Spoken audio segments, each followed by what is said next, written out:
আমন্ত্রণ ২১-এর রাতে। আমাদের আজকের বিষয় নির্বাচন নিয়ে এত সন্দেহ কেন। আমাদের সঙ্গে স্টুডিওতে উপস্থিত আছেন বিএনপির সাবেক সংসদ সদস্য হারুনুর রশিদ। আপনাকে স্বাগত জানাচ্ছি। ধন্যবাদ। আমাদের সঙ্গে আছেন AB party chairman Mujibur Rahman Manju. Manju ভাই, আপনাকে স্বাগত জানাচ্ছি।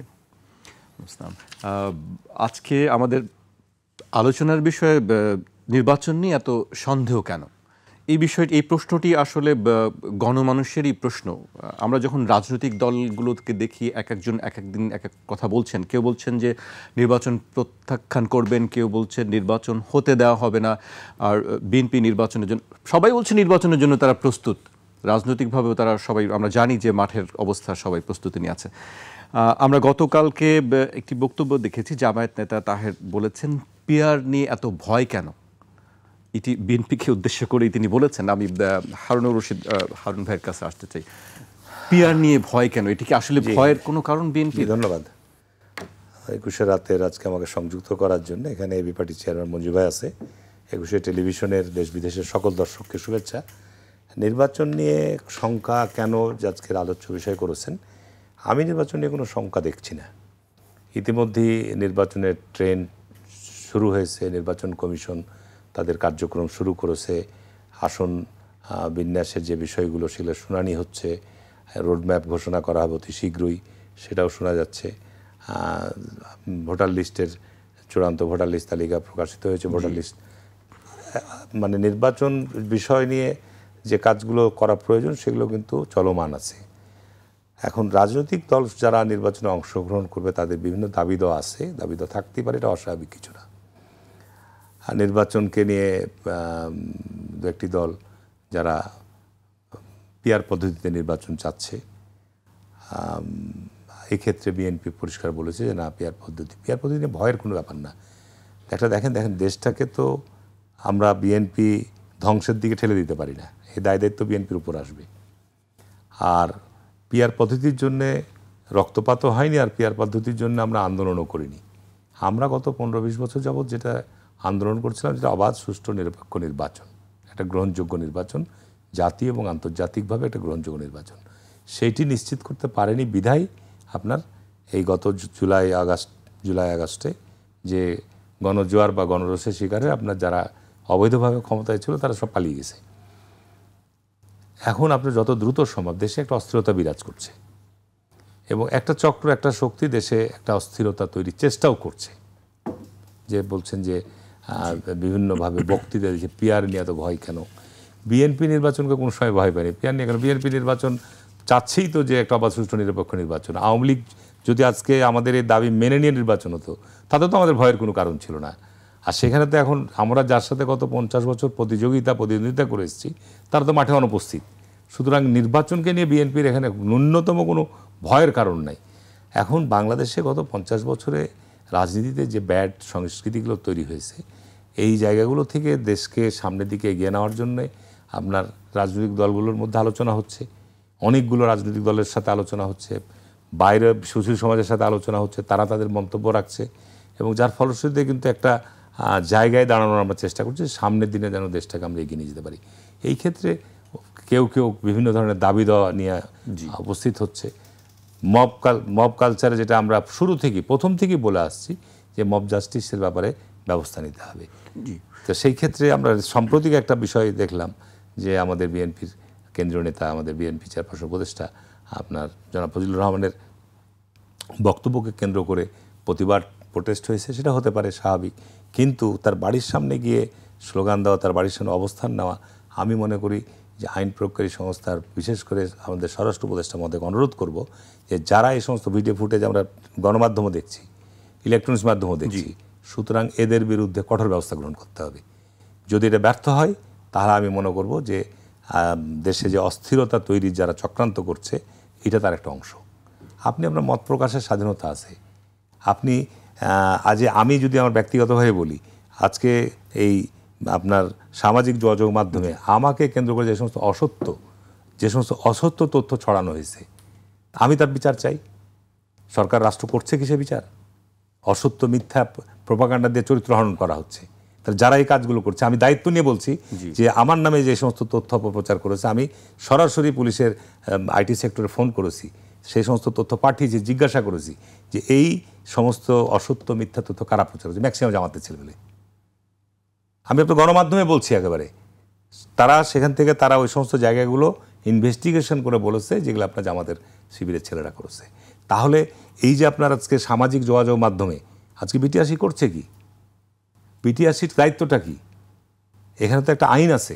তাহলে যারা আপনার এই ধরনের সামাজিক যোগাযোগ মাধ্যমে অসত্য মিথ্যা তথ্য পরিবেশন করে সামাজিক অস্থিরতা তৈরি করছে বা আপনার চরিত্র হনন করছে, এটা তো বন্ধ করতে হবে আপনাকে, এটা তো অবশ্যই বন্ধ করতে হবে। তা আপনি নির্বাচন একটা পার্ট, দেশে নির্বাচন করার মতো পরিবেশ আছে কি না আছে সেটা একটা আলোচনা বিষয়, যে আপনার সারা দেশে আইন শৃঙ্খলার পরিস্থিতি একটা বিবেচ্য বিষয়।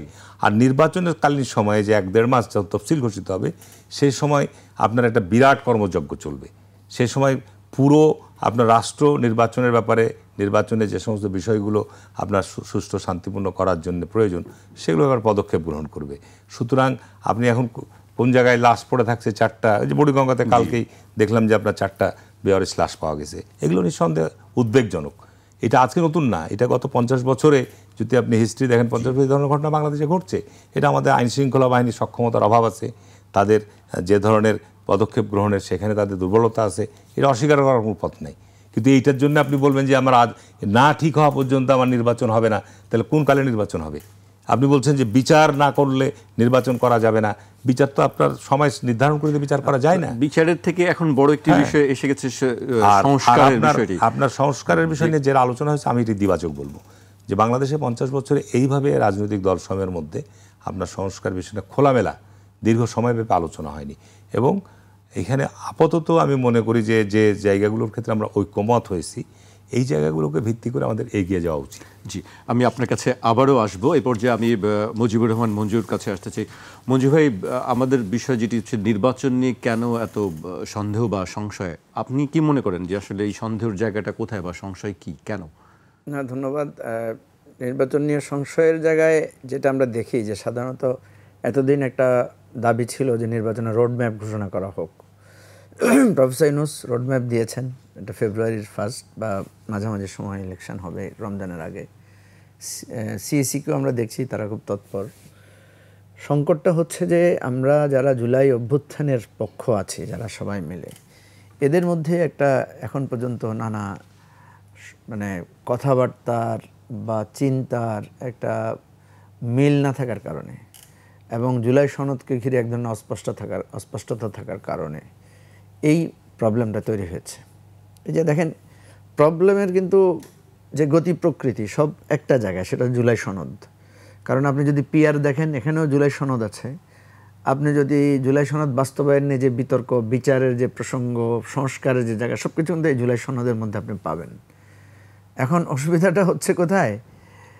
একটা হচ্ছে কিতাবি কথা, আর একটা হচ্ছে অন্তরালের মৌলিক কথা।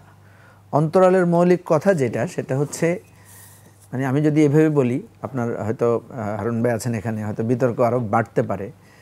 সেটা হচ্ছে যারা বিএনপির বাইরের দলগুলো আছেন, প্রধান দলগুলো আছেন বিএনপির বাইরে, অ্যাকচুয়ালি পিআর হলে তাদের জন্য সুবিধা, আর পিআর হলে বিএনপির জন্য অসুবিধা। আমি যদি স্বার্থগত জায়গা থেকে দেখি, সেটি বোধহয় গতকালকে প্রশ্ন করেছেন যে পিআর নিয়ে এত ভয় কেন। ধরেন আমি যদি আপনাকে এখন আপনাকে জাস্ট একটু উদাহরণ হিসেবে বলি, ধরেন এখন যে সার্ভেগুলো হচ্ছে, প্রত্যেকটা সার্ভে দেখবেন যে বিএনপির ভোটের রেশিওটা বেশি। তো ধরেন আমি আনুষ্ঠানিকভাবে ধরে নিলাম যে বিএনপির ভোটের রেশিও হচ্ছে 40%, বা ওই যে যারা বলছে 12-13%, বা তাদেরটাই আমি ধরে নিলাম যে ঠিক আছে 12% হচ্ছে বিএনপির ভোট, ঠিক আছে। অন্য যারা আছে বা তার নিকটতম প্রতিদ্বন্দ্বী যাদেরকে মানে ইয়াতে দেখানো হচ্ছে, তাকে দেখানো হচ্ছে ধরেন 9 বা 10%, ঠিক আছে। তো প্রত্যেক আসনে যদি, কারণ এই রেশিওটা তো প্রত্যেক আসনেই তো এটা প্রতিফলিত হচ্ছে, তাই না? কারণ সার্ভেটা তো করা হয়েছে ব্যাপক ভিত্তিতে, এটা তো কোনো নির্দিষ্ট আসন কেন্দ্রিক করা হয় না।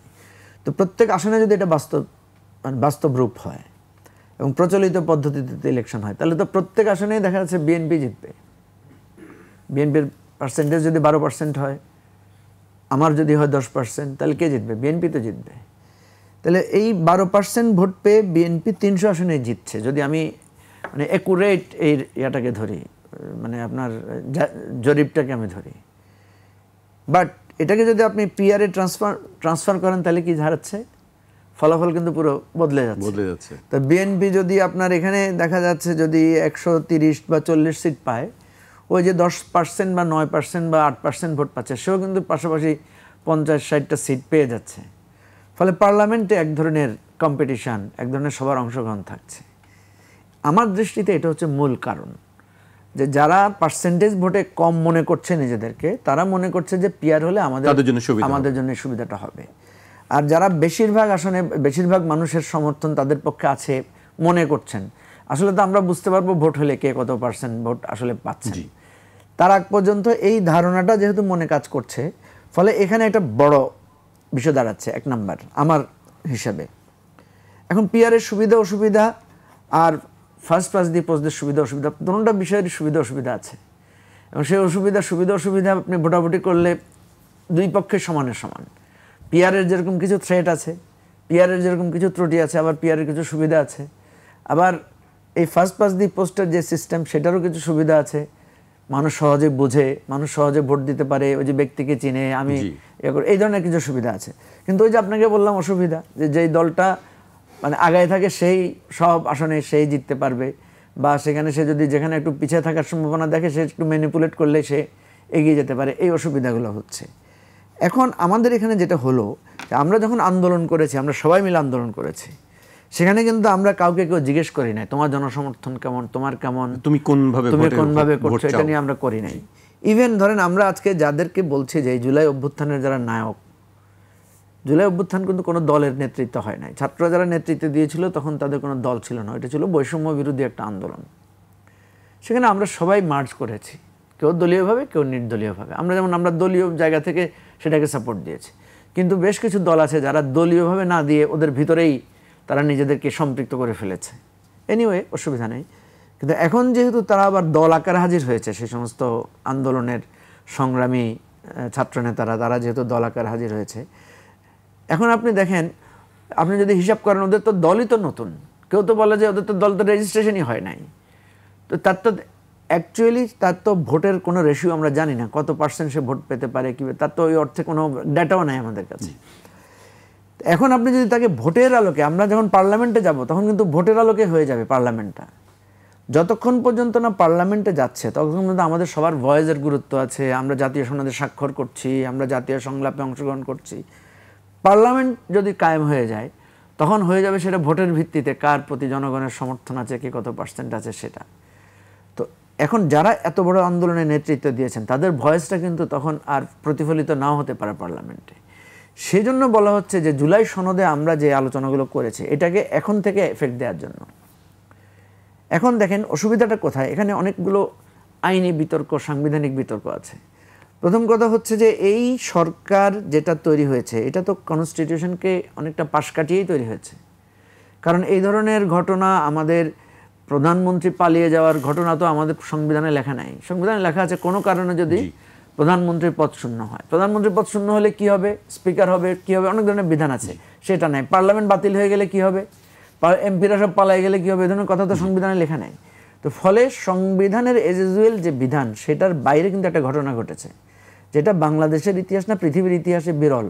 যে প্রধানমন্ত্রীও পালাই গেছে, এমপিরাও পালাই গেছে, স্পিকারও পালাই গেছে, আপনি আর কাউকে দায়িত্ব দিতে পারছেন না। ইভেন যে চিফ জাস্টিসও পাওয়া যাচ্ছে না তাকে খুঁজে। এটা বিশেষ পরিস্থিতিতে যেহেতু আপনি একটা ব্যবস্থা নিয়েছেন কোনো না কোনোভাবে একটা সাংবিধানিক রেফারেন্স নিয়ে, সুতরাং এই ইলেকশনটা এই বিশেষ ব্যবস্থার অধীনে হতে হবে। এটা কিন্তু আমাদের প্রচলিত সংবিধানের অধীনে আপনি করতে পারছেন না সেই অর্থে।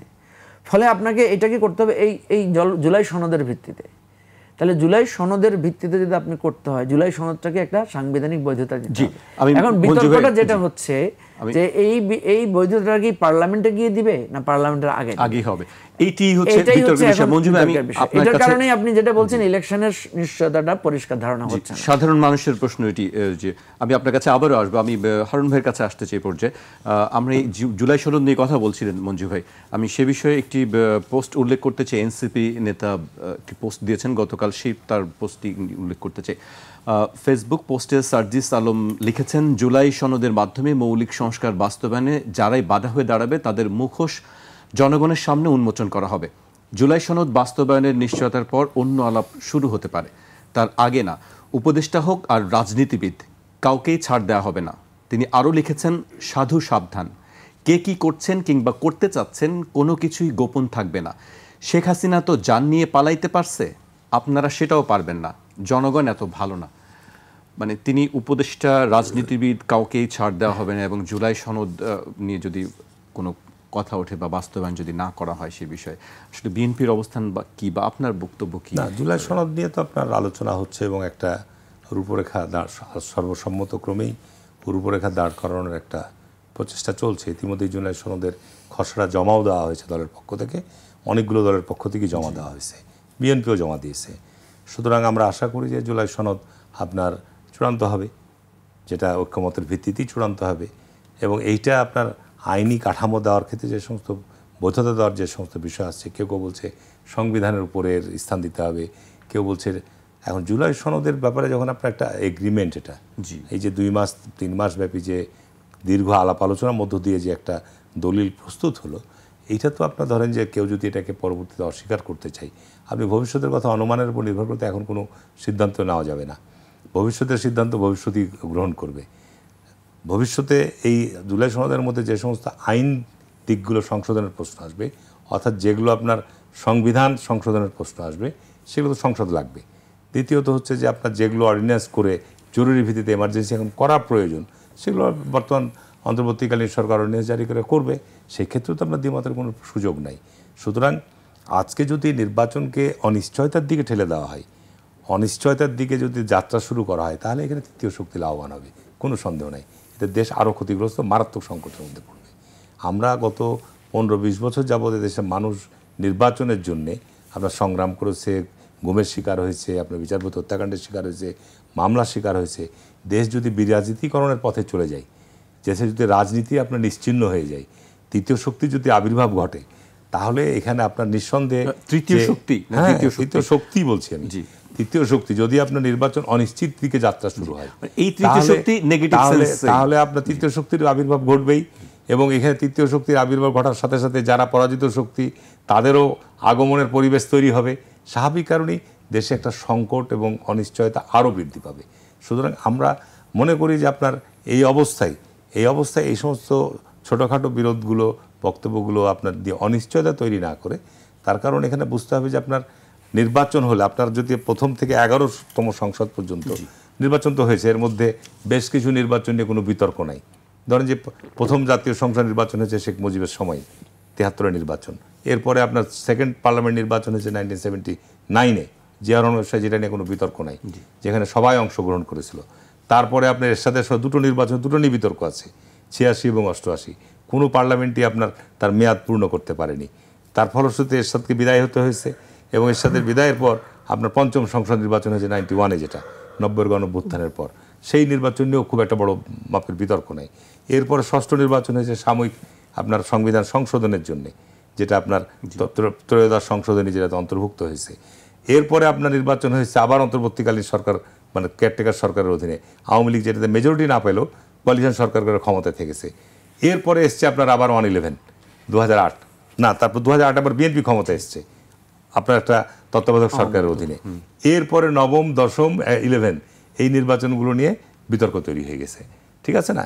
তো এই বিগত 11 নির্বাচনে যদি আপনি স্ট্যাটিস্টিক্স দেখেন, যে এই নির্বাচনগুলো, যেসব নির্বাচনে আপনার দলগতভাবে নির্বাচন হয়েছে, আবার জোটগতভাবে নির্বাচন হয়েছে, তো এতে প্রত্যেকটা দলের নির্বাচনের অতীত ট্র্যাক রেকর্ডের কার কী অবস্থান, কার কী পৌঁছে। জামাতে ইসলাম এককভাবে নির্বাচন করেছে আপনার 91-এ, ঠিক আছে, 96-এ।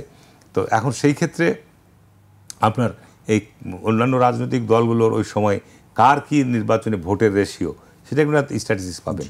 এমন কোনো বিশেষ ঘটনা ঘটে যায়নি যে আপনার এই গত 3টা নির্বাচনে, বিশেষ করে নবম, দশম, 11 পার্লামেন্ট নির্বাচনে, মানে 111-এর সময় থেকে এখানে বিএনপি এই 3টা নির্বাচনে বিএনপির যে স্যাক্রিফাইস, বিএনপির যে ত্যাগ, বিএনপির যে রক্তদান বলেন বা আন্দোলন সংগ্রামে যে ভূমিকা বলেন, এটা বাংলাদেশের ইতিহাসে একটা রেকর্ড। এটা রেকর্ড। আমাদের সমান আপনার এত পরিমাণ মামলা কোনো রাজনৈতিক দলের শিকার হয়নি, এত পরিমাণ গুমের শিকার হয়নি, এত পরিমাণ বিচার হত্যাকাণ্ডর কোনো দলের শিকার হয়নি। সুতরাং এইখানে আমাদের যে আকাঙ্ক্ষাটা এখন যে নির্বাচন একটা সুষ্ঠু, অবাধ এবং গ্রহণযোগ্য হতেই হবে। আর অন্যান্য যে দাবি দেওয়া যেটা আছে সেটা সময়ের ব্যাপার। যদি আপনার সময়, এখানে পিআরকে নিয়ে আমাদের কোনো ভয়ের কারণ না। আপনাকে ভাবতে হবে যে পিআর নিয়ে বাংলাদেশের রাষ্ট্র ব্যবস্থা, রাষ্ট্র কাঠামো দুর্বল হবে না সবল হবে। এখানে ক্ষুদ্র ক্ষুদ্র দলগুলো যাদের সংখ্যা আপনার ভোটের প্রপোর্শন কম, তারা হয়তো আনুপাতিক হারে একটা পার্লামেন্টে আসন পেতে পারে, কিন্তু এর ফলশ্রুতিতে সরকার স্টেবল হবে না। কারণ আজকে আপনি যে শক্তি অনুপস্থিত, ধরেন আজকে একটা শক্তি অনুপস্থিত, আমরা বিজয়ের শক্তি নিয়ে আমরা গুতাগুতি করছি, এখন ঠেলাঠেলি করছি, নিজেদের মধ্যে বিতর্ক তৈরি করছি। আর যে শক্তিটা অনুপস্থিত, যে শক্তিটা ভবিষ্যতে যে তার রাজনীতিতে সম্পৃক্ত হবে না, যে কোনোভাবেই তো যে কোনো দল সম্পৃক্ত হতে পারে, তাহলে সার্বিকভাবে যদি চিন্তা করেন যে সমগ্র শক্তি নিয়ে যদি আপনি নির্বাচনে থাকেন, তাহলে পার্লামেন্টের যে চিত্র দাঁড়াবে, কেউ মেজরিটি পাবে না, কোনো রাজনৈতিক দলই আপনার মেজরিটি পাবে না। তাহলে সকাল বিকাল আপনার সরকারের আপনার ঘণ্টা বাজবে। এটা আমাদের মতো দেশের জন্য, আমাদের দেশের গণতান্ত্রিক ভিত্তি এখনও দুর্বল। আমাদের দেশের গণতান্ত্রিক ভিত্তি এখনও কোনো সুদৃঢ় ভিত্তির উপর দাঁড়ায়নি। আমাদের গণতান্ত্রিক চর্চা আমরা গত 50 বছর থেকে এখনও ঠিকভাবে নিয়ে যেতে পারিনি। সুতরাং এই আমাদের দেশের সাংবিধানিক প্রতিষ্ঠানগুলো এখনও দায়বদ্ধতা, জবাবদিহিতার জায়গায় আমরা নিয়ে আসতে পারিনি, শক্তিশালী করতে পারিনি। সুতরাং এই জায়গাগুলোকে আগে আমরা একটা জায়গায় নিয়ে যাই।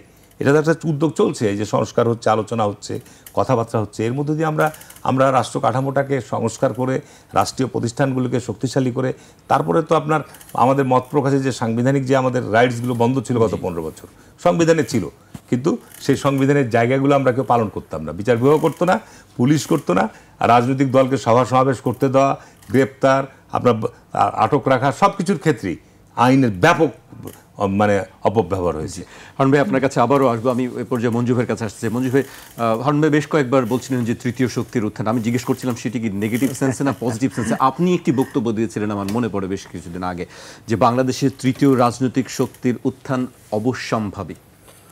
না, এটা নিয়ে তো আসলে কি নেগেটিভ বা পজিটিভ? না, এটা আমরা পজিটিভ সেন্সেই বলি। আমরা সবসময় বলি না যে তৃতীয় শক্তির প্রয়োজন, কারণ না হলে হয় কি দুইটা শক্তির একজন আরেকজনের এই ধাক্কাধাক্কি তো আমরা লম্বা সময় ধরে দেখছি। ইমব্যালেন্স, একজন আরেকজনের দ্বারা নির্যাতিত হয়, পরে সে আবার তাকে নির্যাতন করার একটা বৈধতা পায়।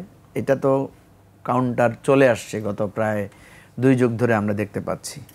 একবার বিএনপি জেলে যায়, একবার আওয়ামী লীগ জেলে যায়, আরো বেশি এই ঘটনাগুলোই তো ঘটেছে আমাদের দেশে।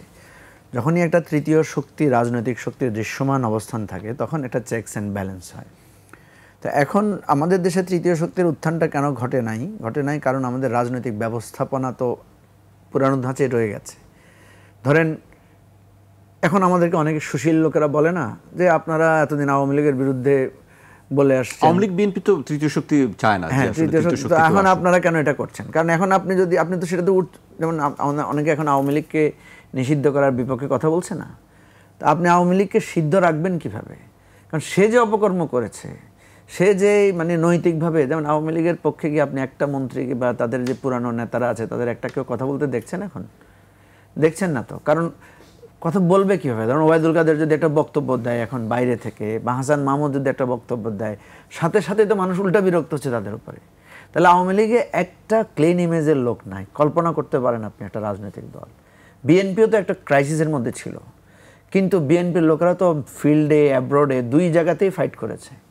দেশের বাইরে থেকেও বিএনপির পক্ষে লোকেরা কাজ করেছে, দেশের ভিতরে বিএনপির নেতারা কাজ করেছে। আওয়ামী লীগের দেখেন ভেতরে বাইরে কোথাও একটা ক্লিন ইমেজের লোক নাই যিনি দাঁড়িয়ে আওয়ামী লীগের পক্ষে একটা কথা বলবেন। তো এইটা একটা বিরাট সমস্যা আমাদের জন্য। কারণ আমরা যখন দেখছি যে একটা দল ক্ষমতা হারাচ্ছে, তো সে একেবারেই পুরোটাই তার অধিকারই শূন্য হয়ে যাচ্ছে, কারণ এমন অপকর্ম সে করছে। তো ফলে আপনার এই গ্যাপের মধ্যে তৃতীয় শক্তির উত্থান ঘটতে পারছে না। সেই তৃতীয় শক্তি কারা হতে পারে আসলে? ইসলামিক দলগুলো বা আপনাদের কোনো সম্ভাবনা? হ্যাঁ, এটা আপনি একটা ভালো ক্লু দিয়েছেন। সেটা হচ্ছে আমাদের দেশে তৃতীয় শক্তি আকারে, রাজপথের শক্তি আকারে আমরা দেখি যারা ইসলামিক দলগুলো, ইসলামিক রাজনৈতিক দলগুলোই এখন তৃতীয় পর্যায়ের শক্তিধর দল।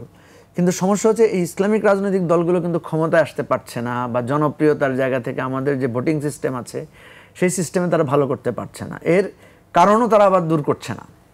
কারণ এর একটা কারণ হচ্ছে যে এই দলগুলোর অ্যাপ্রোচটা হচ্ছে একটা এক্সক্লুসিভ অ্যাপ্রোচ। কারণ আপনি দেখেন ইসলামিক দলগুলোর নিয়মটা এমনভাবে করা, আপনি যিনি নামাজ পড়েন না উনি কিন্তু ওই দলের নেতা হতে পারবেন না, কর্মী হতে পারবেন না। শুধু যে উনি ওই ধর্মের অনুসারী তা না, তাকে ওই ধর্মের কঠোর অনুসারী বা খুবই, এটা একদিকে ভালো, নৈতিকতার দিক থেকে, নিয়মকানুনের দিক থেকে অবশ্য ভালো, কিন্তু তাইলে দেশের কত পার্সেন্ট নাগরিক নামাজ পড়ে না, দেশের কত মানুষ নাগরিক ওইভাবে সে ধর্ম মানে না, ধর্মের চর্চা করে না, তা এই নাগরিকরা তো আপনার দলের মানে কোনো এর মধ্যে ঢুকতে পারছে না।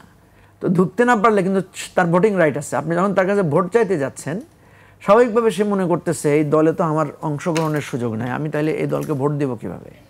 ফলে এই সবসময় আমরা দেখি মানুষ এই বিএনপি আওয়ামী লীগের রাজনীতিকে খুব সমালোচনা করে সিরিয়াসলি। তাদের বিএনপি আওয়ামী লীগের মোটা দাগে কী সমালোচনা, একটা হচ্ছে তাদের পরিবারতান্ত্রিক রাজনীতি, একটা হচ্ছে এই দলগুলোর আসলে আত্মীয়করণ, দলীয়করণ, দুর্নীতির গ্রস্ত হয় তারা, তৃতীয় হচ্ছে সন্ত্রাসে জড়িত হয়ে যায় তারা, মারামারি গণ্ডগোল তাদের থাকে, চতুর্থ হচ্ছে তাদের দলটা অত সুশৃঙ্খল না, যেহেতু তারা একটা ইনক্লুসিভ ফর্মে কাজ করে। বাট আপনি দেখেন, আপনি যখন ভোটে যাচ্ছেন কি দাঁড়াচ্ছে, মানুষ তো বিএনপি আওয়ামী লীগকেই ভোট দিচ্ছে, তারাই তো ভোটে জিতছে। আমরা যতই নৈতিক কথা বলি, যত সুন্দর সুন্দর কথা বলি, দিন শেষে আমাদেরকে বলে যে আপনাদের কই ভোট করি, ভোটে দাঁড়ান, আপনারা আসেন, জনগণের সমর্থন নেন, ভোট পাচ্ছেন না কেন। তো এই জায়গাগুলোতে ইসলামিক দলগুলোর যে তৃতীয় শক্তি আকারে ওঠার যে সম্ভাবনাটা আছে, এবং দেখেন তাদের কিন্তু একটা ঐক্যবদ্ধও যদি তারা হতে পারত, যে সবাই মিলে, এবারে বেশ জোরালো বক্তব্য শুনেছিলাম যে তারা ঐক্যবদ্ধ হচ্ছে, কিন্তু রিসেন্টলি দেখলাম যে না, তারা আবার না বিভক্ত হয়ে যাচ্ছে, তাদের মধ্যে ঐক্য হওয়ার সম্ভাবনা কম। তো ফলে ছোট ছোট দলগুলোর ক্ষেত্রে আমি যতদূর জানি, ফলে মতাদর্শ আর মতবাদ কেন্দ্রিক এই জোটটা আসলেই একটা মানে অসম্ভব একটা ব্যাপার, আমি যেটা মনে করি তাত্ত্বিকভাবে। তো সুতরাং এখানে আমি যে কথাটায় আসছি, দেখেন বিএনপি বারবার বলছে তারা একটা জাতীয় সরকার করবে, এবং এটাও বলেছে যারা ধরেন ইলেকশনে না জিতলেও যারা তাদের সাথে আন্দোলনে ছিল, সংগ্রামে ছিল, তাদেরকে নিয়ে তারা সরকার গঠন করবে। তাহলে তো সরকার, আপনি যেটা বলছেন যে এই পিআরে গেলে সরকার স্টেবল হবে না, হবে তো, আপনি তো জাতীয় সরকারই করছেন, তো হবে না কেন? আপনি যদি পার্লামেন্টে যদি সবাইকে নিয়ে দল মানে সরকার গঠন করেন, জাতীয় সরকার করেন, তাহলে গভর্নমেন্ট স্টেবল হবে না কেন? হবে তো। কথা হচ্ছে এই জায়গাটা আমরা কেন এই মানে আমি আপনাকে বললাম, কিন্তু তত্ত্বগত অনেক ভুল ত্রুটি পিআরের আছে, অনেক ভুল ত্রুটি বর্তমান পদ্ধতির আছে। সবচেয়ে বড় ভুল ত্রুটি যেটা, সেটা হচ্ছে আমরা সবাইকে অ্যাকোমোডেট করে চলতে চাই কিনা। আপনি যদি মনে করেন তুমি 10% ভোট পাইছো, তোমার কোনো মূল্য নাই, আমি 12% পাইছি, আমার মূল্য আছে, তাহলে ওই 10% আলা ইলেকশনে তো যাবে না। তো সে যদি দেখে আমি 80,000 ভোট পাইও আমি জিততে পারবো না, হারুন ভাই 90,000 ভোট পাই জিতে যাবে, তো আমি ইলেকশনে যাব কেন? আমি যদি ইলেকশনে না যাই, তো আপনার ইলেকশনে তো গ্রহণযোগ্য হবে না। জি, ফলে এই জায়গাটা কিন্তু এই আলোচনাটা এই কেন্দ্রে হচ্ছে না, শুধু আমরা উপরের বিষয় নিয়ে আলোচনা করছি। জি, এ পর্যায়ে আমাকে একটু বিরতিতে যেতে হচ্ছে। দর্শক, একটি বিরতি নিচ্ছি, বিরতির পর আবারও ফিরবে 21 রাতে, আমাদের সঙ্গেই থাকুন।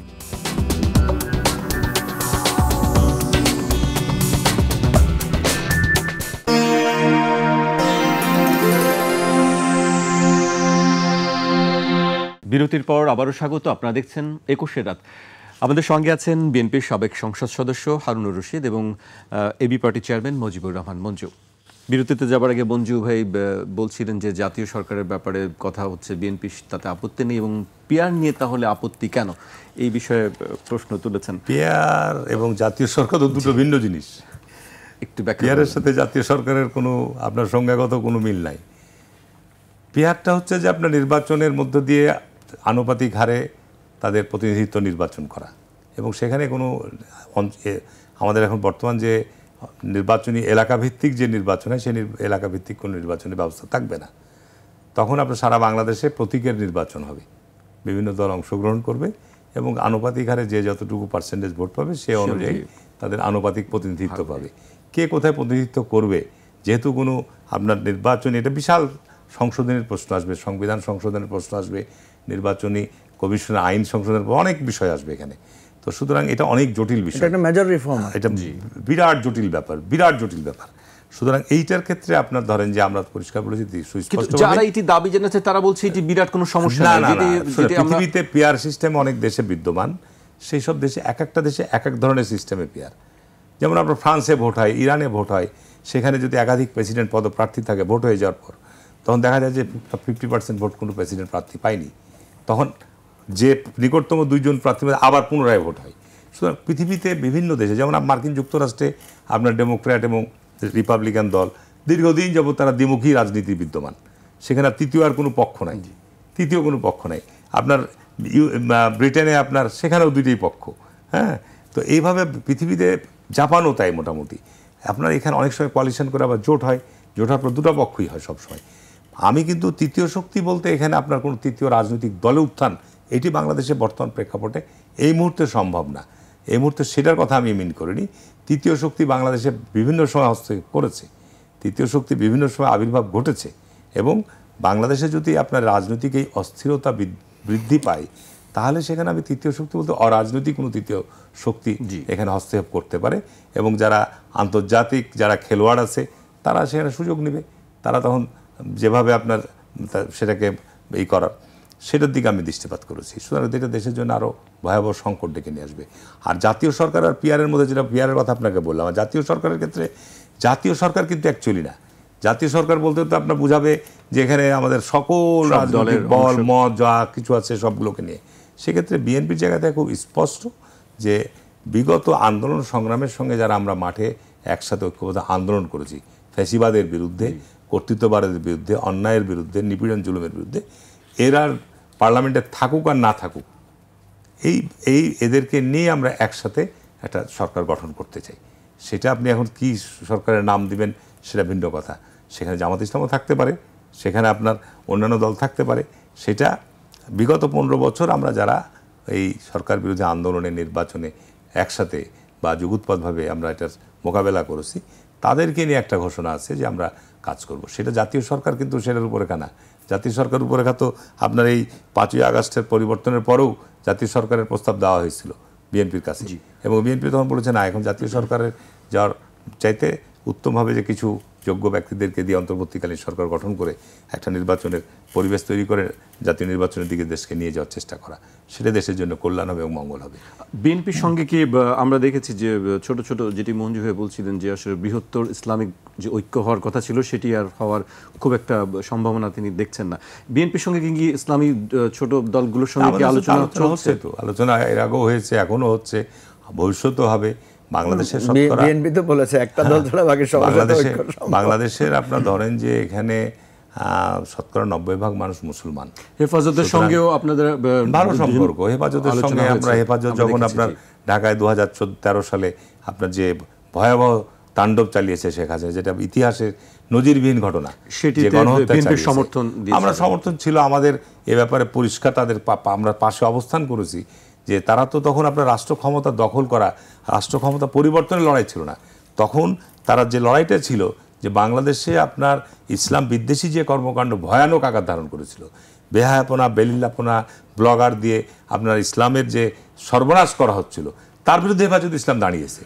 এবং সেই ক্ষেত্রে এই আন্দোলনে শুধু হেফাজতে ইসলামের আলেম ওলামা মাওলানা না, এদেশের সাধারণ মুসলিম ধর্মাবলম্বী মানুষ সমর্থন দিয়েছে। মুসলিম ধর্মের মানুষ সমর্থন দিয়ে তাদের প্রতি যে অন্যায় জুলুমটা হয়েছে, আপনি যদি গণভোট নেন দেখবেন যে শতকরা 80-90% মানুষ তাদের এই পক্ষে সমর্থন দিবে। ওটা আমি বলবো না যে রাজনৈতিক কোনো ছিল, ওই সময় ছিল এটা একটা ধর্মীয় সেন্টিমেন্ট। যে বর্তমান ওই সময় সরকার পুরো দেশে আপনার কোরআনের তাফসির মাহফিল বন্ধ করে দিয়েছে। দেশে আলেম আলামাদের নামে আপনার এই মূর্তি বানাবে, তার বিরুদ্ধে কোরআনের আয়াত দিয়ে ব্যাখ্যা দিচ্ছে যেগুলো কুফরি কাজ, তার বিরুদ্ধে দেখা গেছে আলেম আলামাদেরকে নিয়ে জেলখানায় পুরেছে সত্য কথা বলার পরও। তো আলেম আলামাদের কাজ কি? আলেম আলামাদের যতই নিপীড়ন নির্যাতন আসুক না কারো, তারা তো কোরআন হাদিসের সঠিক ব্যাখ্যা দিবেই। আপনারা ক্ষমতায় গেলে মূর্তি বানানো বন্ধ করে দিবেন না? মূর্তি বানানো বন্ধ। আমাদের দেশে তো আপনার ইসলাম পাশাপাশি হিন্দু ধর্ম আছে না, তারা তো মূর্তি বানায় ভাস্কর্য। আপনার এটা তো আপনার যেভাবে শেখ মুজিবের ভাস্কর্য বানিয়ে সারা দেশে এটাকে একটা পূজার পর্যায়ে নিয়ে যাওয়া হচ্ছিল, আমরা আমাদের জায়গা থেকে তো প্রশ্ন, জিয়া রহমানের ভাস্কর্য কোথায় আছে বলেন? বা বেগম খালেদাদের ভাস্কর্য আমরা কোথাও বানিয়েছি, চিন্তা করেছি? আর বিগত সময়ে উপজেলা অফিস বলেন, জেলা প্রশাসনের কার্যালয় বলেন, বিভিন্ন অধিদপ্তর বলেন, এমন কোনো জায়গা নেই প্রতিযোগিতা করে সারা বাংলাদেশ, এটা বাংলাদেশে যে শতকরা 90% মানুষ মুসলমান, এটা মনেই হয় না, হতো না। এবং এটা প্রশাসনের লোক বলেন, পুলিশের লোক বলেন, বিচার বিভাগের লোক বলেন, এই যে বিচার বিভাগের সামনে মূর্তি টাঙিয়ে দিল। এবং সেটা হেফাজতে ইসলাম সহ এদেশের ওটা ঈদগাহ ছিল, বোঝে না এখানে নামাজ হবে না, মূর্তিকে সামনে রেখে কোনোদিন নামাজ হবে, তারপর ওটা থিওরি দিল যে না ওটা আমরা পর্দা দিয়ে রেখে দেবো, কোনোদিনই হবে না। সেটা বাধ্য হয়েছিল সরকার চাপে পড়ে, রাজনৈতিক দলের চাপে বলবো না আমি, এদেশে ধর্মপ্রাণ মানুষের চাপে পড়ে ওখান থেকে মূর্তি সরাতে বাধ্য হয়েছিল। সুতরাং বাংলাদেশের শতকরা 90% মানুষ ভার সুযোগে কখনই গ্রহণ করবেন আপনার, কখনই করবেন না। হারুন ভাই, আবার আপনার কাছে আসবো। আমি এই পর্যায়ে আবার মঞ্জু ভাইয়ের কাছে আসতে চাই। মঞ্জু ভাই, আপনারা তো গত সপ্তাহে নির্বাচন কমিশনের প্রধান নির্বাচন কমিশনের সঙ্গে বৈঠক করেছেন এবং বৈঠকের পর আপনি বেশ কিছু কথা বলেছেন। আমি সেই কিছু অংশ আমি একটু উল্লেখ করতে চাই। ভোট কেন্দ্র মাঠে না করে উন্মুক্ত স্থানে করা যায় কিনা, খোলামেলা থাকলে ভোট চুরি হবে না, খোলা মাঠে হলে সাংবাদিক সহ অন্যদের মনিটরিং সহজ হবে। আর আমরা মনে করছি আইন শৃঙ্খলা পরিস্থিতি যা আছে, পুলিশ আনসার সহ অন্যরা তা মোকাবেলা নাও করতে পারেন। এই জন্য প্রস্তাব করেছি স্কুল ছাত্রদের স্বেচ্ছাসেবী হিসেবে নির্বাচনের দায়িত্ব নিয়োজিত করার। পুলিশ আর্মির পাশাপাশি যারা ভোটার না, যারা গণ অভ্যুত্থানেও ভূমিকা রেখেছেন, ছাত্রীসহ তাদের কথা বলেছি। সিসি শুনে প্রশংসা করেছেন, তিনি বলেছেন খুবই ভালো আইডিয়া। আইন শৃঙ্খলা রক্ষার পাশাপাশি আপনি ছাত্রছাত্রীদের আমরা এখন যেটা যোগ করতে দেখতে বলেছেন। পাচ্ছি, আমাদের দেখছি পুলিশের প্রতি মানুষের একটু আস্থা কমে গেছে। পুলিশও কিছুটা তাদের যেই মানে সেলফ কনফিডেন্স আছে সেটাও আমরা একটু কম দেখতে পাচ্ছি। সেটা কি ছাত্রছাত্রীদের দিয়ে কি পূরণ হবে আইন শৃঙ্খলা? সেটা এই ক্ষেত্রে আমাদের আর্গুমেন্টটা সেটা, যেটা আমরা এটা নিয়ে আলোচনাটা তুলতে চাই, এটা নিয়ে সমালোচনা নয় হতে দফা পারে, আপনারা কোনো একটা অসুবিধা প্রস্তাব নেই। হ্যাঁ, দিয়েছেন। আমরা যেটা বলেছি যে দেখেন, আমরা দুটো ঘটনা উল্লেখ করেছি। একটা হচ্ছে যখন সড়ক নিরাপত্তার জন্য একটা আন্দোলন হয়েছিল, নিরাপদ সড়ক আন্দোলন, তখন কিন্তু এই কিশোর ছাত্ররা যখন রাস্তায় নেমে ট্রাফিক সিগন্যাল কন্ট্রোল করেছে, রাস্তার লাইন ঠিক করে দিয়েছে, তখন আমরা দেখেছি যে তাদের কিন্তু ওই ধরনের কোনো বৈধতা নাই, ওরা কিন্তু লাইসেন্স চেক করেছে। মানুষ যে তাদেরকে লাইসেন্স দেখিয়েছে এবং মানুষের মধ্যে যে স্বতঃস্ফূর্ততা ছিল, এটা ছিল এক ধরনের সম্মানের দৃষ্টিতে, যে বাচ্চারা তাদের প্রতি তাদের যে স্নেহ ভালোবাসাটা ছিল। এবার অভ্যুত্থানেও আপনি দেখবেন বাচ্চারা যখন রাস্তায় নেমে এসেছে, আন্দোলন সাফল্যের ওটা একটা প্রধান কারণ। জেনজির সাথে তার মা বাবারা নেমে এসেছে এবং যখন পুলিশ তাদের উপর ব্রুটাল আচরণ করেছে তখন পুলিশের উপর মানুষ ক্ষুব্ধ হয়েছে। ফলে সন্তানদের যখন একটা নির্মোহ ভূমিকা থাকে, আমরা সিইসিকে এটা বলেছি যে আপনি যদি ছাত্রদেরকে উদ্বুদ্ধ করতে পারেন, সে ফর এক্সাম্পল ধরেন আমার তো বাচ্চা আছে, হারুন ভাইয়েরও বাচ্চা আছে, আমি যেমন আমার দলের প্রতি খুব অন্ধ বা আমার দলের প্রতি আমি খুব মানে কমিটেড, হারুন ভাইয়ের দলের প্রতি কমিটেড না, আমাদের বাচ্চারা দেখবেন তারা কিন্তু তার বাবার দলের প্রতি অত কমিটেড না। সে মোর কমিটেড হচ্ছে কজের উপরে, সে মোর কমিটেড হচ্ছে মোরাল স্ট্রেংথের উপরে। এবং বাচ্চারা তো আমাদেরকে প্রশ্ন করে না, তারা আমাদেরকে বিভিন্নভাবে প্রশ্ন করে যে না, তোমার এই বক্তব্যটা ভালো হয় না, বা তুমি এই বক্তব্যটা কী দিয়েছো, তুমি তো তোমার দলের প্রতি খুব বায়াস। কারণ এই জেনারেশনই তো আমাদের এই পরিবর্তনটা এনেছে। সেই জায়গা থেকে আমরা বলেছি পুলিশ আর্মির যেহেতু একটু সমস্যা হয়, আমাদের পুলিশ আর্মির এখন দুটা সমস্যা। একটা হচ্ছে নৈতিকভাবেই তারা একটু দুর্বল হয়ে গেছে, যেহেতু তাদের বাহিনীর উপর একটা নির্যাতনের অভিযোগ এসেছে, এটা একটা বিষয়। আরেকটা হচ্ছে পুলিশ প্রশাসন সবসময় মাঠে গেলে সে কী করে, সে দেখে কারা ক্ষমতায় আসবে, তখন সে ওই পরবর্তী কারা ক্ষমতায় আসবে তাদের প্রতি একটু সে লয়াল থাকার চেষ্টা করে। ছাত্ররা যখন পাশাপাশি থাকবে তখন ছাত্ররা কিন্তু এটা চিন্তা করবে না যে কে ক্ষমতায় আসবে। ছাত্রদেরকে আপনি যদি মোটিভেশন দিতে পারেন, তারা কিন্তু আইসা বলবে আঙ্কেল এটা আমাদের অনুরোধ, এটা করা যাবে না, ঠিক আছে। তো ওই যখন পুলিশের পাশাপাশি ছাত্ররা থাকবে তখন দেখা যাবে কেন্দ্রে প্রভাব বিস্তার করা, ভোটারদের উপরে চোখ রাঙানো, ব্যালট দখল বা নানা ধরনের এটা হবে না। আর আমরা যেটা বলেছি খোলা মাঠে ভোট আয়োজন করতে পারলে যেটা সুবিধা হয়, ধরেন তখন তো শীতকাল থাকবে, তাহলে বাইরে থেকে সবাই দেখা যাবে কেউ কোনো কিছু নিয়ে যাচ্ছে না। এখন তো ধরেন কোথায় যে ভোটের বাক্সটা আছে, কে যে কোনখান দিয়ে কি করছে, কোথায় বসে সিল মারছে, সেটা কিন্তু বাইরে থেকে দেখা যায় না। যদি এরকম ব্যবস্থা রাখা যায়, আমাদের ভোট কেন্দ্রগুলো বেশিরভাগ স্কুলের মধ্যে হয়, স্কুলের বড় বড় মাঠ যদি আমরা রিকুইজিশন দেই, চারিদিকে একটা সিকিউরিটি মানে একটা থাকবে, বাট বাইরে থেকে সাংবাদিকেরাও দেখবে যে কোথায় কার ভোট কেন্দ্রে কে ভোট দিচ্ছে, কিভাবে বেরিয়ে আসতেছে। ফলে ওই ভোটের বাক্সটা সবাই চোখে থাকবে। একটা কেন্দ্রে যদি ধরেন 30টা ভোটের বাক্স থাকে, আপনি ওই 30টা ভোটের বাক্স সবাই পাহারা দিতে পারবে যে না এটা ঠিক আছে। এই কারণে আমরা বলেছি যে এই এক্সপেরিমেন্টগুলো, কারণ এবারের সিইসিকে বলেছি এবারের ভোটকে আপনি ধরে নেন এটা অতীতের মতো না, এটাকে একটা বিপ্লবী গণ অভ্যুত্থানের ভোটাকার আপনি হাজির করেন। আপনাদের 9 দফা যে প্রস্তাব দিয়েছেন সেটার মধ্যে আরেকটি ছিল যে সর্বোচ্চ 25 লাখ টাকা একজন প্রার্থী খরচ করতে পারবে, এটি নির্ধারণ করে দেওয়ার কথা আপনারা বলেছেন। না, আমরা ওটা বলি না, আমরা বলছি যে আপনারা যে 25 লাখ টাকা নির্ধারণ করেছেন এটা কিন্তু বাস্তবসম্মত না, এটিকে আরো বাড়ানোর কথা বলেছেন। না, আমরা দুটো কথা বলেছি। আমরা বলেছি হয় এটাকে বাড়ান, আদারওয়াইজ ভোটের খরচ কোথায় হয়, একটা মেজর খরচ কোথায় হয়। মেজর খরচ হয় প্রচারণায়, মেজর খরচ হয় ভোটের দিন আপনার ভোটারদেরকে আনা নেয়া, আরেকটা খরচ হয় আপনার এই যে এজেন্ট যাদেরকে দেয় এদের খাওয়ার, এদের ডেইলি এটা করা হয়। এই 3টা দায়িত্ব যদি ইলেকশন কমিশন নিয়ে নেয়, যেমন ধরেন আমরা যে এজেন্ট দিব এদেরকে প্রিজাইডিং অফিসার খাওয়াবে, ঠিক আছে? ভোটার আনা নেওয়ার জন্য আমরা কোনো গাড়ির ব্যবস্থা করব না, ভোটার আনার জন্য ইলেকশন কমিশন ব্যবস্থা করবে, একটা শাটল চালু করলো, বিভিন্ন ধরনের বাস সার্ভিস দিল, সবাই আসবো।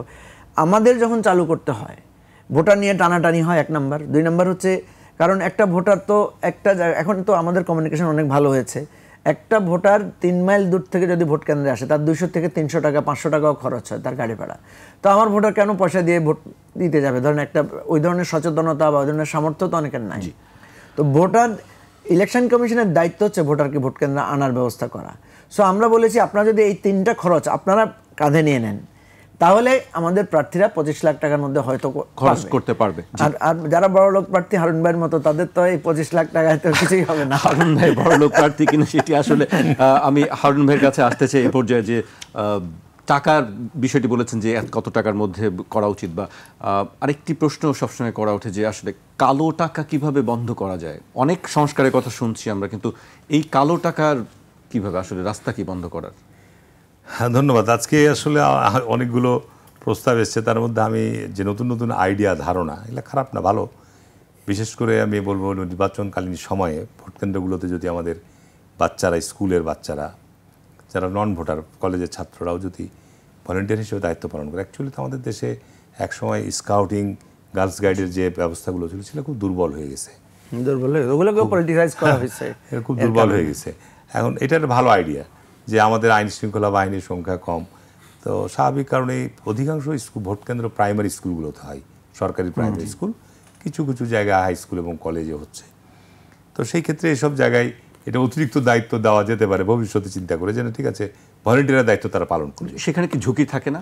না, ঝুঁকি থাকলে সেই তাহলে তো বন্ধ করে দিবে, তখন প্রিজাইডিং অফিসার বন্ধ। যদিও ঝুঁকি তৈরি হয় তখন তো প্রিজাইডিং অফিসার ভোট কেন্দ্র বন্ধ করে দিবে। শিশুরা যখন, বাচ্চারা যখন আপনার ভলেন্টিয়ারি দায়িত্ব পালন করবে শৃঙ্খলার জন্যে, যে এখানে সঠিকভাবে ভোট হচ্ছে, কেউ এখানে গোলমাল করতে পারবে না, তো শিশুর গায়ে হাত দিলে তো এটা আরও মিডিয়াতে ব্যাপক আকার ধারণ করবে। এগুলো একটা আইডিয়া ভবিষ্যতের জন্যে। দ্বিতীয়ত হচ্ছে যে মঞ্জু আর একটা যেটা বললো যে ভোটের দিনের, এখন এটা কমে গেছে যদিও, আগে এগুলো এক সময় আপনার প্রার্থীরা ভোটারদেরকে নিয়ে আনার জন্য রিক্সা, অটো বা এই সমস্ত দেওয়া হতো। এখন এটা প্রায় কমে গেছে, খুব কম। মানে এখন যোগাযোগ ব্যবস্থা ভালো হয়ে গেছে। আগে মাটির রাস্তা ছিল, তারপরে নৌকা ছিল, বিকাশের লেনদেন না, ওটা আলাদা জিনিস। ভোটারদের ভোট কেন্দ্রে আনা নেওয়ার বিষয়টা আগে যেরকম রাস্তাঘাট, এখন অধিকাংশ উপজেলাগুলোতেই রাস্তাঘাট পাকা হচ্ছে। আগে নৌকাতে আনার জন্য পয়সা দিতে হতো, নৌকা রিজার্ভ রাখতে হতো, যে এটা বিএনপির নৌকা, এটা আওয়ামী লীগের নৌকা, রিক্সা ভাড়া করতে হতো। ও ঠিকই বলেছে যে এগুলো বর্তমান সময়ের, মানে বর্তমান যুগের উপযোগী হিসাবে নির্বাচন কমিশন ভবিষ্যতে দেখলাম সারা দেশে একসাথে না পারলেও মানে এক্সপেরিমেন্ট হিসাবে 5টা, 10টা, 20টা, 50টা সিটে করে দেখতে পারে যে ঠিক আছে আমরা এবছর 50টা সিটে আমরা ওখানে এটার জন্য বাজেট রাখলাম 50 লাখ টাকা, আমরা এখানে সাধারণ অটো দিয়ে দেবো, অটোতে করে ভোটাররা আসবে। খারাপ না, অটো এগুলো দিয়ে দিল ইলেকশন কমিশন। বাস হয়তো সব জায়গায় লাগবে না, মানে এগুলো আবার নির্বাচনের দিনে এখন কিন্তু খুব রেস্ট্রিক্টেড। মোটরসাইকেল চলে না, অটো চলে, কিন্তু এখন খুবই রেস্ট্রিকশন, এগুলো কিন্তু চলতে দিবেও না। এখন ব্যক্তিও কেউ নিতে পারবে না, অটো, মোটরসাইকেল এগুলো চলে না এখন। এই গত কয়েকটা নির্বাচন থেকে এগুলো যখন মানুষের যোগাযোগ ব্যবস্থা ভালো হয়ে গেছে, তো যে কারণে এগুলো চলে না। সুতরাং আমি মনে করি যে আপনার এগুলোর ক্ষেত্রে আরও চিন্তা ভাবনা করা দরকার। এগুলো ভালো দলগুলো সবাই বসে নির্বাচনে ব্যয়ের ক্ষেত্রে কালো টাকা যেটা বললেন, এখন কালো টাকা বন্ধ, আপনি আইন করছেন কালো টাকা একদিকে বন্ধ করার দিকে, আবার সংসদে বিল পাস করছেন কালো টাকাকে হোয়াইট করার জন্য। তো এই যে দ্বিমুখিতা বন্ধ করতে হবে, এইটা একটা সমস্যা। আপনি কালো টাকার বিরুদ্ধে এখন ডিজিটাল প্রযুক্তি, আপনি উইদাউট আপনি বিকাশী টাকা ট্রান্সফার করেন আর ওই ব্যাংকের মাধ্যমেই করেন বা নগদেই করেন, একটা না একটা প্রযুক্তি আপনাকে ব্যবহার করতেই হবে। তাহলে যদি এটাকে যদি আরও স্ট্রেনথেন করা হয়, এটাকে যদি নজরদারির মধ্যে নেওয়া হয়, তাহলে কিন্তু আপনি কালো টাকার হস্তান্তর, ট্রান্সফার সমস্ত কিছু কিন্তু রাতে কাউকে গিয়ে দিয়ে আসলো টাকা, ভোটের আগের দিন রাতে টাকাটা তো আপনি আকাশ থেকে পাচ্ছেন না, টাকাটা তো কোনো না কোনোভাবে এসছে আপনার কাছে, কোনো একটা চ্যানেলে এসছে। সুতরাং এই ক্ষেত্রে যদি সারা পৃথিবীতে এগুলো আপনার 100% নিয়ন্ত্রণ করতে পারে না, উন্নত বিশ্বও পারে না, কিন্তু এগুলো যেহেতু প্রযুক্তি আমাদের এখন অনেক বেশি ইমপ্রুভ করছে, আপনি এখন ব্যাংকে আগের মতো যে আপনি এখন ব্যাংকে একদম ডিজিটাল স্টেটমেন্ট আপনাকে দিবে, 10 বছর আগের স্টেটমেন্ট আপনি পাবেন, ঠিক আছে না, যে কারণে এখন ধরা খুব সহজ হচ্ছে যে আজকে যারা সব মামলার শিকার হয়েছে 50টা ব্যাংকে অ্যাকাউন্ট, এটা তো কল্পনাই করা যায় না। এখন 50টা ব্যাংকে অ্যাকাউন্টের মধ্যে তার গত 5 বছরে কোন ব্যাংকে কত লেনদেন হয়েছে সব তথ্য পাচ্ছে। আপনি সে আলোকে তখন আপনি আপনার রিটার্নে আপনি দেখা যাচ্ছে 3টা ব্যাংকের তথ্য দিচ্ছেন আর 49টা ব্যাংকের দেননি, তখন তো আপনি ধরা খাচ্ছেন একেবারেই, ঠিক আছে না। এটাই হচ্ছে যে আপনার সরকারের এসব ক্ষেত্রে আইন প্রয়োগের আইন আছে, আইন কিন্তু আছে, আইন প্রয়োগের সদিচ্ছা থাকতে হবে এবং এই ক্ষেত্রে আইনের প্রয়োগটা স্বচ্ছ হতে হবে। এখানে সরকারি দল আর বিরোধী দল আইন প্রয়োগের ক্ষেত্রে বৈষম্য করা যাবে না। এটা হচ্ছে সুশাসন। জি হারুন ভাই, একেবারে শেষ পর্যায়ে চলে এসেছি, আমরা মঞ্জু ভাইকে দিয়ে শেষ করতে চাই। মঞ্জু ভাই, সামনে তো চমকপ্রদ কিছু ঘটনা ঘটবে এবং আপনি অনেক কিছুই জানেন। আপনি সম্প্রতি বলেছেন আপনি ফেনী থেকে নির্বাচন করবেন, আপনি বলছেন সামনে চমকপ্রদ কিছু ঘটনা ঘটবে, অনেক বিষয় আমি জানি, তবে তার দুটি দিক আছে, একটি সাময়িক কল্যাণ ও দীর্ঘমেয়াদী চ্যালেঞ্জ, অন্যটি কণ্টকময় পথ পাড়ি দিয়ে টেকসই সাফল্য অর্জন। এসব নিয়ে বন্ধুদের সঙ্গে খোলামেলা আলোচনা করতে চাই।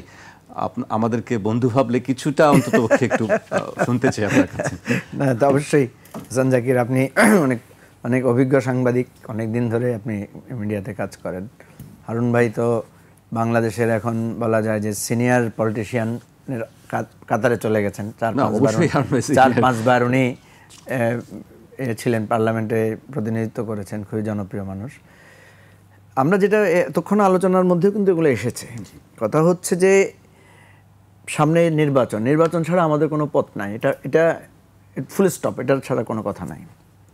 বাট এরপরে সেটা হচ্ছে আপনি কেমন নির্বাচন করবেন। নির্বাচনটা যদি যেমন তেমন একটা নির্বাচন হয় তাহলে কিন্তু সংকটের সমাধান হচ্ছে। আমরা কিন্তু একটা সংকটের মধ্যে আছি, আপনাকে ধরে নিতে হবে, কারণ এই সরকারটা নিয়মতান্ত্রিকভাবে ক্ষমতায় আসে নাই। একটা গণ অভ্যুত্থান, অনিবার্য গণ অভ্যুত্থান, যেটা শেখ হাসিনা আমাদেরকে বাধ্য করেছে, অনিবার্য গণ অভ্যুত্থান তো ভালো জিনিস না, কোন সেন্সে ভালো জিনিস না, আবার এটার ভুল অর্থ কেউ করবে। গণ অভ্যুত্থান তো অপরিহার্য যখন অপরিহার্য হয়ে যায়, আপনাকে তো হাজার হাজার লোকের জীবন দিতে হয়েছে। আমরা কি সেটা চাই? আপনার বহু জীবন প্রাণহানি ঘটেছে, মানে মানুষের জানমালের ক্ষতি হয়েছে না? আমাদের রাষ্ট্রটা কারফিউ ছিল, তারপরে আপনার বন্ধ ছিল দীর্ঘ সময়, তো পুরো জুলাই আগস্ট মাসটাই তো একটা বিভীষিকাময় পরিস্থিতি ছিল। তো এটা আমাদের অনিবার্য জায়গায় যখন হয়, আপনার শরীরে যখন কোনো একটা অপারেশন করতে হয়, আপনাকে এই অ্যানেস্থেশিয়া দিতে হয় না? অ্যানেস্থেশিয়া কি শরীরের জন্য ভালো তো না, এবং অ্যানেস্থেশিয়ার দখল কিন্তু দীর্ঘ সময় ধরে থাকে। তাহলে আমরা অ্যানেস্থেশিয়া দিয়েছি, এখানে অনেক কাটাছেঁড়া করেছি, এখানে অনেক সেলাই টিলাই হয়েছে। এইরকম একটা জায়গায় আপনি যদি একটা ভঙ্গুর ইলেকশন করেন, তাইলে কিন্তু আপনি আরেকটা জটিল সমস্যার মধ্যে ঢুকে যাচ্ছেন। এই কারণে আমি বলেছি যে একটা দীর্ঘমেয়াদী সংকট, সাময়িক কল্যাণ, যে আমি একটা ইলেকশন করে কোনো মতো একটা সরকার করে ফেললাম, আপনার কিন্তু দীর্ঘমেয়াদী সংকটে যেতে হবে। আর আপনি যদি এগুলোকে সমাধান করে ইলেকশনে যান, তার মানে আমি ইলেকশন পেছানোর কথা বলছি না, আমি বলছি এই সংকটের জায়গাটাকে আমরা চিহ্নিত করে নিয়ে এসেছি। দেখেন, গণপরিষদের কথা বলা হয়েছে না, যে এগুলো করার জন্য গণপরিষদের কাজটা কিন্তু আমাদের ওই যে ঐকমত্য কমিশনে আমরা কিন্তু সবাই মিলে আলোচনা করে ফেলেছি। সংবিধানের কি সংস্কারের দরকার, একটা মোটামুটি হয়তো 100% পূর্ণ হয় নাই, 60%-70% কিছু 84টা বিষয়টা লেখা হয়েছে। সেখানে কিছু বিএনপি যেগুলো আপনার ধরেন নোট অফ ডিসেন্ট দিয়েছে, বিএনপি যদি এখন বলে যে ঠিক আছে নোট অফ ডিসেন্ট আমরা প্রত্যাহার করে নিলাম, তাহলে তো একটা বিরাট অ্যাচিভমেন্ট হবে। আমি যেটা বলতে চাচ্ছি যে এই নির্বাচন পদ্ধতি কিভাবে হবে, তারপর সংস্কার কি হবে, সনদ কিভাবে বাস্তবায়ন হবে, এই সব কিছুর মূলে হচ্ছে একটাই, সেটা হচ্ছে আপনার আগামী দিনের সংসদটা আপনি কীরকম করতে চান। খোলামেলাভাবে বলি, এইভাবে যদি নির্বাচন হয়, 24-এর মধ্যে হয়, নির্বাচনে দুইটা সংকট হতে পারে। একটা হচ্ছে নির্বাচন একতরফা হয়ে যেতে পারে।